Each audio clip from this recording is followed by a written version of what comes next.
I'm Ruben Margolin. It's Ruben like the sandwich. I'm an artist.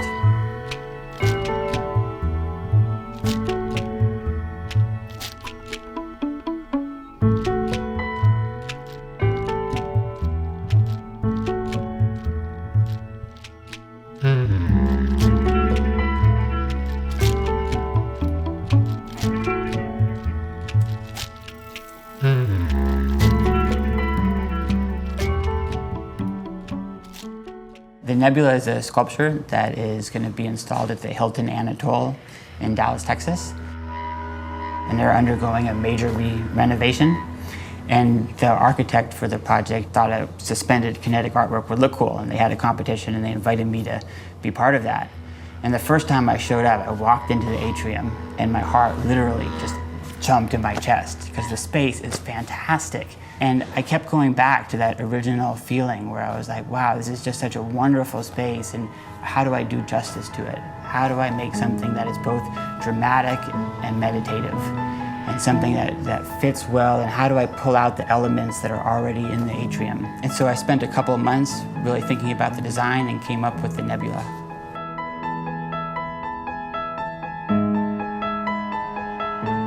I wanted to bring something that was reminiscent of sort of natural beauty, and something that had the big sort of sweeping forms of, like, we've seen those photos of like the starlings, or have you seen like the, you know, like the waves just sort of rippling either in water or the way a big tree moves, and somehow these large natural rhythms to somehow get that into the atrium in a way that was soothing and also dynamic.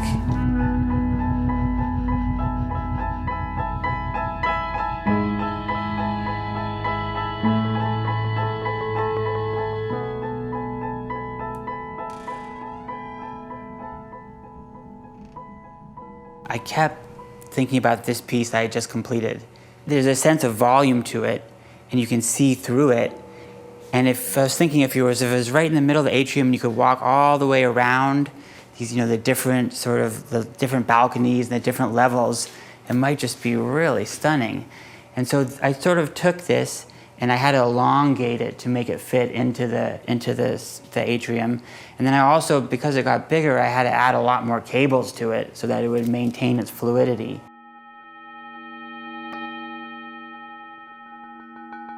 Now, in between the ring and the grid, there's this very complicated weave. And this weave distributes a sine wave down toward a certain pattern. And it's that weave that gives it the movement.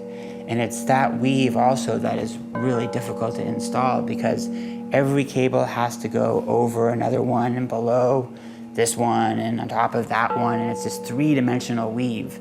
And so I've been spending a lot of time trying to figure out the easiest way to actually physically make that weave while we're at the hotel.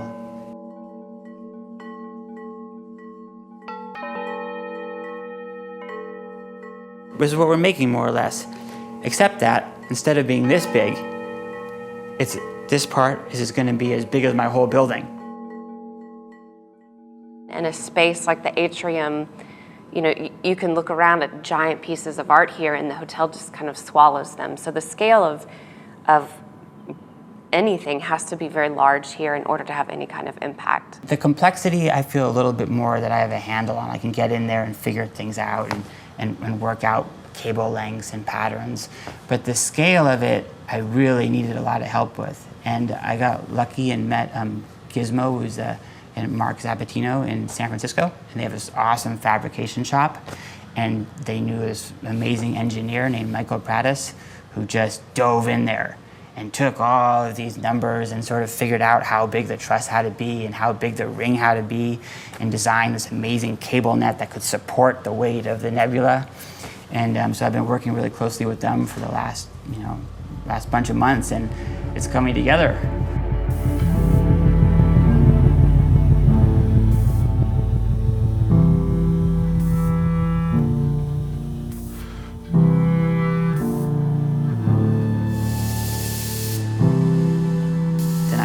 struggled for a long time over what this material was going to be. And then one day I was leaving my house and this bicycle went by and the sun hit the bicycle reflector and I saw this flash.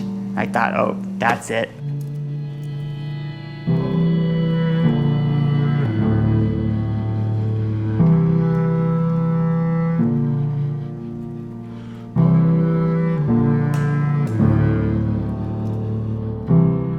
So this is one of the crystals for the nebula. The nebula has 4,500 of these shapes, and so that's about 15,000 different bicycle reflectors. And each one has this sort of custom aluminum cone that's going to be anodized gold. And so the whole thing, when it's moving and the sun is coming down in the daytime, it should really sparkle, and at night they're going to bottom light it with the light from the ground, and it should just really twinkle. So I'm really excited to see all of them kind of floating and swimming in the atrium.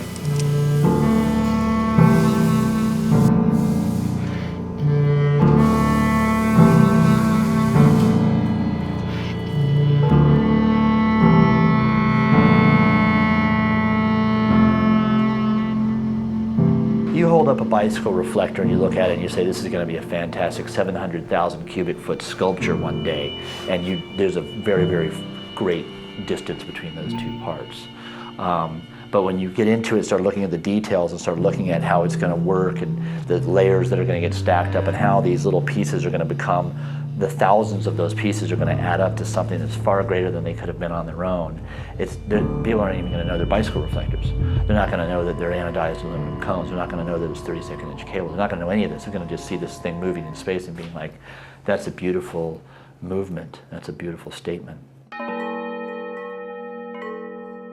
If you looked at it in plan view, you would see this sort of geometric pattern that is made up of these hexagonal diamonds. And each of these points has a cable going up to the mechanism that makes it move. And I wanted to make a wave pattern that rolled through it, so it was continually in motion, and ended up with this sort of modified yin-yang shape. And so these represent the waves that will be sort of flowing through it. And then I had to go back and figure out where each of these points went to on a ring in order to give the kind of movement that I wanted.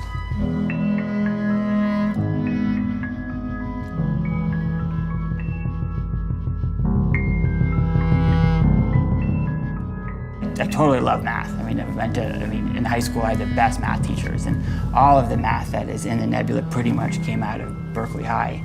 And so there's a lot of trig. And the trig, for instance, was used in calculating all of the various different cable lengths and the pulley angles. And math is so amazing in that you can calculate that this piece of metal has to be this long. And you do that abstractly. And then you go and you put it in and it fits. It's incredible.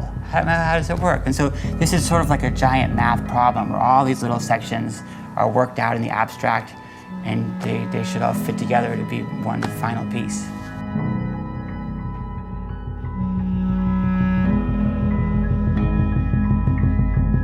One of the really exciting things about the Dallas piece is that we'll have no idea what it's actually going to look like until it's installed.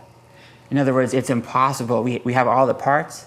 We can test this cable, and we can test the ring, and we can test various components, but we're not going to put it together until we're actually in the atrium for the first time, lifting it up and adding all the crystals. And so it just is like, that unknown is just like such a wonderful sense of excitement and really a driving force to completing it.